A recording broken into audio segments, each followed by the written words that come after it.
What if I told you there's a computer that could discover life-saving drugs in just a few hours, or invent a new kind of material that could completely change how we store energy? Well, that's not science fiction anymore. It's the promise of quantum computing.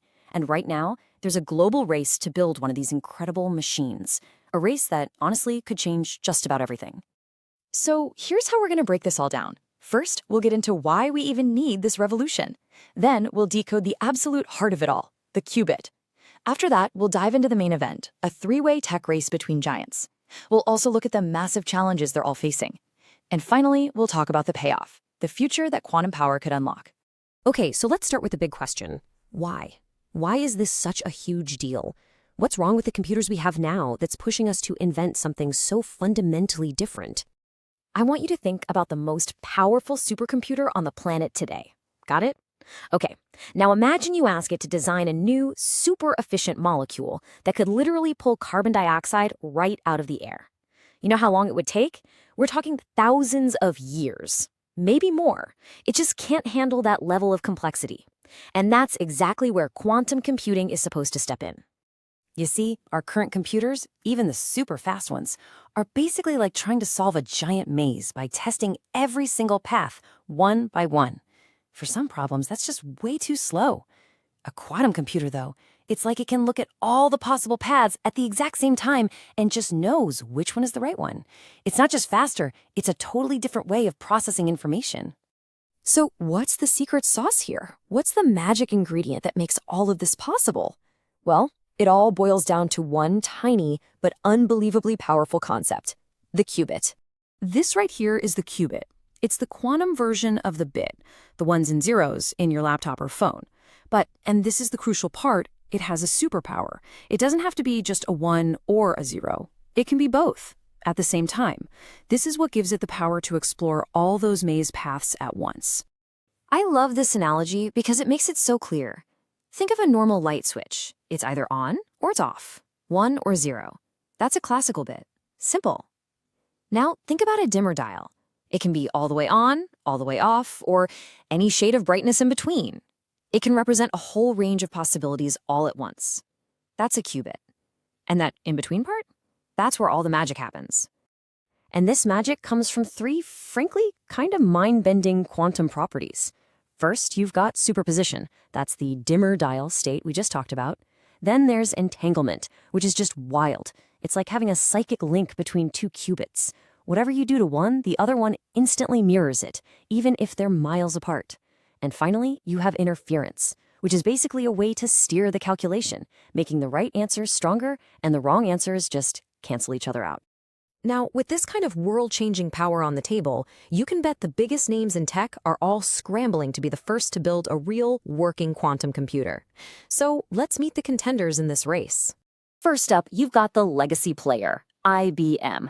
They've been a leader in computing forever, and they are definitely bringing all that heavy-hitting experience into the quantum world with a very clear, very ambitious strategy. And of course, you can't have a tech race without Google. They're taking a similar road to IBM in some ways, but they are absolutely obsessed with cracking one of the biggest problems in quantum computing, getting rid of errors. And then you've got the wild card, Microsoft. These guys are not playing it safe. They're making a massive, high-risk, high-reward bet on a completely different kind of qubit. If it pays off, it could be a game changer. If it doesn't, well, it's a huge gamble. Okay, this slide really lays out the different game plans. So both IBM and Google are using something called superconducting qubits. They're fast, but they're also super fragile. IBM's plan is all about being modular. Think of it like building with incredibly powerful Lego bricks. They link up smaller quantum processors to create one giant supercomputer. Google, on the other hand, is all in on error correction. They're building this perfect grid of qubits designed to constantly find and fix errors. And then you've got Microsoft. They're chasing this almost mythical topological qubit. The idea is that this qubit would be naturally immune to errors from the get-go. It's like trying to weave a fabric that fixes itself. It's a much harder path, but if they pull it off, wow.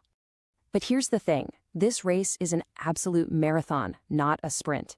And every single one of these companies, no matter their strategy, is running into the same monumental roadblocks. Let's look at the hurdles standing between us and that quantum future. Honestly, trying to build a quantum computer is like trying to build a sandcastle in the middle of a hurricane. These qubits are so unbelievably delicate. The slightest vibration, a tiny change in temperature, even just trying to look at them can cause them to lose their special quantum state, what's called decoherence, and completely ruin the calculation. It is an engineering nightmare on a scale we've never really seen before. So remember how fragile these things are. To get around that, scientists have to create what's called a logical qubit, one stable qubit that you can actually use for calculation. So how many of those delicate physical qubits do you think it takes to make just one stable logical qubit? Get this. The answer is thousands. It takes thousands of fragile parts to make one reliable one. That just shows you the insane scale of this challenge. So after hearing about all those challenges, you might be thinking, man, this sounds almost impossible. Why are they even bothering? And the answer is pretty simple, because the reward for getting this right is just enormous. It's world-changing. So what kind of future are we really talking about? Well, it's a future where we could design personalized drugs, molecule by molecule. A future where we could create new materials for perfectly efficient batteries. We could build climate models that are actually accurate. We could solve impossible logistical problems. We could even supercharge the development of AI. We're talking about solving some of the biggest problems humanity faces. That's why this matters. So, the race is on, and the stakes couldn't be higher.